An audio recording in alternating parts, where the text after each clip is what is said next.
Hello friends, and welcome to Ariel's Twilight Years, how to be a really old model. It's the end of the tax year and I've spent the last few days putting my short summary of the year together for my accountant. So I have two limited companies, one for all of my modelling work and another one for some of my property investments. Some of my properties are in my own name, and then when I got above a certain number I had to become a limited company for my subsequent purchases.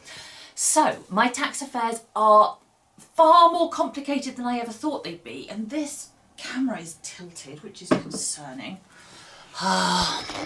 I remember when my tax return was the simple one that you get when you're below a certain annual income. At the time, I think your annual income had to be below 15,000 and you were allowed to do a lovely simple tax return where you just got to kind of guess at stuff.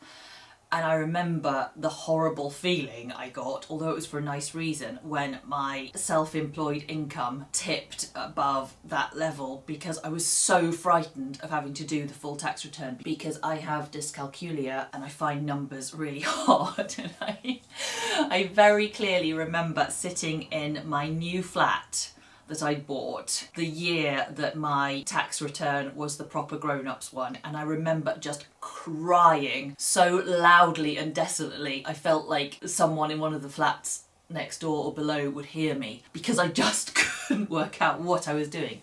The following year I had a shoot with an amateur photographer and he told me he was an accountant.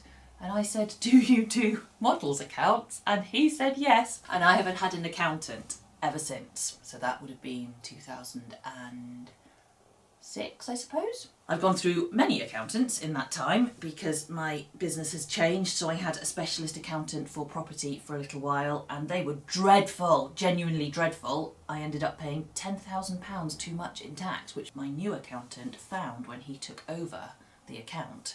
They were amazingly bad. He was amazingly good and responsible. So what I thought I would do today is just talk through the allowable expenses that professional models can claim for, because I know there's quite a lot of ambiguity. A lot of models will have had different advice from their accountants, and I can't speak with absolute certainty because I think the tax rules seem to shift as time goes along. But what I can say is I was investigated by HMRC. My modelling company specifically was investigated a few years ago, and the investigation took over a year, and at the end of it they found nothing wrong and nothing that needed to be adjusted, which I was told never happened. I was so proud, although it wasn't really my work, it was my accountant's work that had made sure that I was compliant. So it was really stressful, but what I learned as a result of that is that all the things I'd been claiming for that my accountant had told me I could claim for, you really are allowed to claim for. So I'm going to talk you through what they are.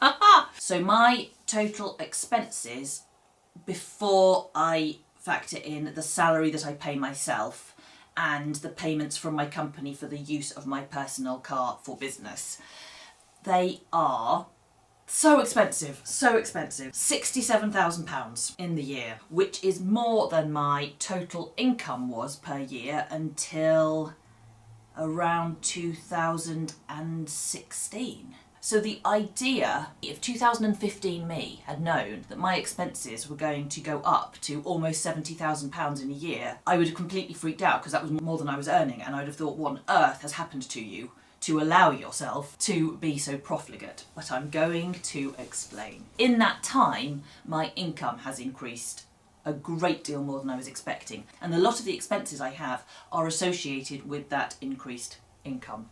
Nevertheless, it still sounds really shocking and appalling to me when I see that. I'm very conservative financially. I get really worried about money, about not having enough, about being irresponsible, about not understanding my financial situation, because I really struggle with numbers. So it always shocks me, but then it is really interesting to look through. So this is why my expenses are almost £70,000. My main expense, it's clothing. God damn. I spent £18,000 on clothing last year, which sounds awful. The fact is though, thank God, most of that isn't actually money I spent. That was money that was sent to me to spend specifically on clothing. So I probably got maybe £20,000 last year sent to me from customers who wanted me to specifically order items of clothing they wanted to see me wear. And so that shows up in my income, and then when I spend the money on the things they want me to wear, it shows up in my expenses. So actually, probably my clothing, my personal clothing spending is probably more like £2,000. If I look back a couple of years, I'll be able to tell you what my spending on clothing was before I started buying stuff for customers. 2017, yeah, I spent £1,400 on clothes. 2018, 1,200. 2019, 1,300. So that was much more normal for me. And probably that's about what I'm spending now. So 2,000 in 2020. And then suddenly in 2021, it started happening that customers started sending me money for this. 7,000 in 2021, 11,000 in 2022. 17,000 in 2023. In 2024 we're already up to 3,400, which is okay, it's not my money, la la la la la, so it doesn't really count. Employees! Now this one I don't feel bad about. So my second most expensive expense in the year is employees.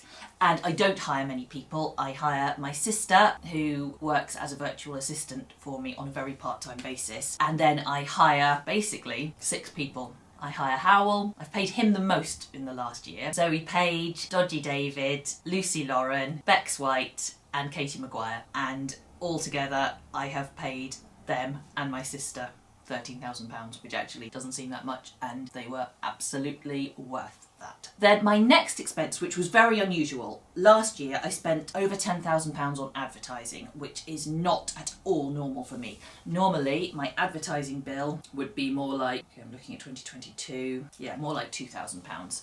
But last year, because my book came out, I hired PR people, and that's really expensive. This was a bit of a one-off. I was worried when I was doing my accounts this year, because not only did I know I'd spent money on getting my book published in terms of advertising and things like that, and I haven't received any payment from my book yet, which is normal in publishing. It just seems to take forever. I'd also taken time off my regular job as a model in order to promote my book.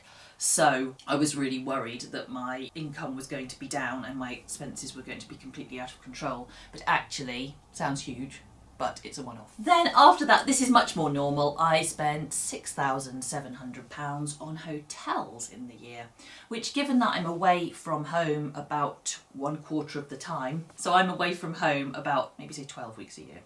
Okay, so if we divide £6,700 by 12, I'm only spending like £550 for each week that I'm away from home, which doesn't seem too bad. That's less than £100 a night, so I think that's reasonable. I probably could economise a little bit, but I'm a bit old for really cheap hotel rooms. I like my own bathroom and I like a double bed, so I think that's reasonable, especially because I so often shoot in hotel rooms now, so having nice ones is a sensible thing for business.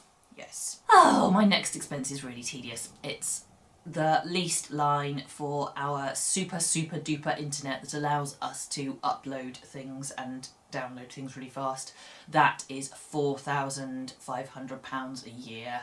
We didn't used to have a leased line. We used to just have normal, good, fast, middle of a town internet. But when COVID happened and Howell and I both found ourselves at home uploading content all the time, just things kept crashing, and sometimes I couldn't deliver my customs on the same day that I shot them, which is what I always want to do, and that made me feel really bad, and so we decided to have something expensive that would allow us to do our jobs well. Then travel was £3,640, which, given that I will no longer go standard class on a train, doesn't seem too bad. That includes my big location trip to Fuerteventura, which was over £1,000, and it includes long haul flights, so that seems perfectly reasonable. I don't think I could really trim that down reasonably. Entertainment. That is taking people out for meals when we're working together or when I want to work with people. How exciting. That's my favourite category, and I spent £2,200 seems very, very reasonable. That was some really lovely meals with some lovely, interesting people who were very helpful and useful to me. Eating out, not very much, only £1,950. I guess that used to be more. That's because I don't travel as much as I did. So let me look back at how much I used to spend back when I was away half the time. So 2019, I was away from home 50% of the time. Oh, I spent less. I used to eat horrible cheap stuff. In 2019, I spent £1,000 on eating out. Now I'm away, much less, and I spend twice as much. That's because now I buy fresh fruit and vegetables. I used to just think, oh well, I will eat healthily when I'm at home, and when I'm away I'll just eat dried noodle snacks and porridge, whereas now I feel like I owe my body more than that. Shoot equipment is very dull because we don't know what it involves really. It just includes a whole load of little things like tripods and camera remotes and stuff that I need for custom, so bondage equipment falls into that category. So it's a whole load of small, boring things that I don't like spending money on. Cosmetics, £1,800. Now that does sound like a lot for cosmetics, but that includes cosmetic procedures. So Botox, every time I have it, costs around probably £200, and if I have fillers, they might cost up to £400, so actually it's not very much. But not much of that money is spent really on stuff I put on my face, it's more stuff I put in my face. Because I don't use that much makeup, not really. Oh, it includes false eyelashes as well, of course. So stationery, including customs and import duty, as well as postage, was £600. Gifts! You can claim gifts as expenses if they are business ones. So I don't buy very many, obviously. £177 in a year is really stingy. But it's really nice that you can claim for the occasional gifts that you buy work people for work reasons. Bank charges, how dull, £61. Physio, only £40 in a year. That's one appointment. I can't believe it. I'd like to say that's because I've not been in much pain this year, but I don't think that's actually the case. I think the reason is that I was so busy that I only managed to make one appointment. Or the things that have been wrong with me have been things I didn't think that the local physiotherapists would be able to do anything about. So, that is a breakdown of my expenses. My card ran out. Oh, and now you're tilted again. So, how do I feel about my expenses being so high? I feel guilt. I feel guilt and shame. I'm telling you this, and I feel like you'll be judging me, even though I have just talked through the fact that by far the largest part of my expenses go on clothes that are being chosen for me to specifically wear in videos and being paid for out of money I'm being sent, followed by £13,000 on employees, and I could not possibly do my job without them. So I don't feel I should feel guilt, and yet here we are. But the reason it's okay that my expenses are £67,000 is because my turnover is the highest it's ever been. My turnover in the tax year that has just finished was £226,500, and I honestly never in my life thought that I would ever be able to generate that kind of income. Clearly I don't do it on my own because there's £13,000 worth of other people helping me there, plus an accountant. But the reason I wanted to make this video is to reassure you, if you are a model who is fairly new to doing your accounts or to doing this business, that it's okay to claim for these things. It is completely legitimate, and the fact that it might add up to quite a lot of money is totally fine. And the fact that the absolute misogynistic wankers who turn up on my YouTube channel comments going, yes, well, what are you going to do when you can't earn anymore? It doesn't matter, does it? If you're earning almost £250,000 a year, it really doesn't matter what you're going to do when you can't earn it anymore, because if you've got any sense at all, which I can assure you I have, I'm putting money aside, for God's sake. That's why I've got a property company. Thanks for listening. So, if you are a model who sometimes experiences people saying misogynistic things like, oh, your sexual market value is completely shot, what are you going to do when you're 40? Well, I'm 47 and I'm earning far more than I ever thought I would. I'm employing my husband and friends and family, and I'm enjoying myself so much. So thank you to everyone who supports my work, because I never expected to make money like this. I thought if I made £40,000 a year, that would be absolutely amazing, which is what I did for the first few years of my career before I started doing additional things that contributed to having passive income. And that felt like an absolute success to me. So this feels like I've stepped into someone else's life and I will never stop appreciating it. So thank you, thank you, thank you. As always, I'll be back with more next month. In the meantime, if you are a model with any questions about tax and expenses, I am not smart at this stuff, but because I'm not smart, I've worked really hard to try to understand the basics, so I will certainly point you in the right direction if I can, and at the very least I can recommend my accountant who is kink and sex work friendly. Thanks as always for listening. Bye bye now. Bye bye. Bye bye.